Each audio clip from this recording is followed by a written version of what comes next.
This is the website studyinthestates.dhs.gov/service help/help/termination/termination/reasons. Or you can just Google it. Can service terminated if the student suspended? So this is the highlight. Termination reasons. Student termination reasons can be used when the student is absent from country for 5 months. Both of the following statements are true. The student is known outside the US and been outside for 5 months or longer. Do not use this reason for a leave of absence. You can use authorized early withdrawal, and a student who fails to enroll after a break or vacation use failure to enroll. So mine is fit in this one, failure to enroll, right? So the student termination cannot be terminated, but you can put failure to enroll as a mark on it. And then below you can check here again here. Failure to enroll. All of the following statements are true. The student is an initial or continuing student. The service record is in initial or active status. The student is not in a period of earned vacation. The student failed to enroll in a full course of study the next session the student expected. Note, service will note this reason to terminate a student's record if the DSO has not registered the student in service for the term and the 90 days after the next session start date. Do not use this reason if a student cannot enroll because the student is suspended. Use suspension.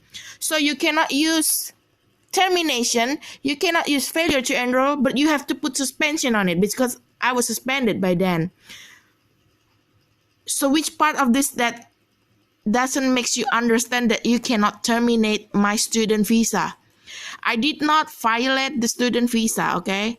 Otherwise, I won't be graduate by 2008 when Dr. Ho lifted the suspension. Moreover, you cannot put me into suspended on the summer session.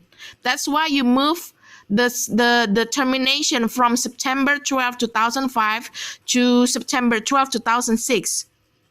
Now I ask you to move the suspension, the termination in August 2008 because the reason is I am graduate. You mentioning that the student in outside the US, like you said the I-20 is terminated in 2005, make F1 visa no longer valid. If not, the visa, student visa is no longer valid. That means I'm not a student anymore. So I cannot be graduate. That's one point. See, you cannot become a tourist if you don't have a tourist visa. You're not allowed to enter. That's the problem here. You have to understand that. And then you said you don't need I-20 for 2008 lifting suspension things, and you don't need F1 for 2008. That is not correct. And you kept making mistakes because they allow you to make a lot of fixing, and like you're wasting a lot of time and you are ruining my name. Because if you put that suspension, that termination record before I was graduate, that means I am violating the visa. And you, on the record, on the phone call, you said I didn't violate the F1 visa at all.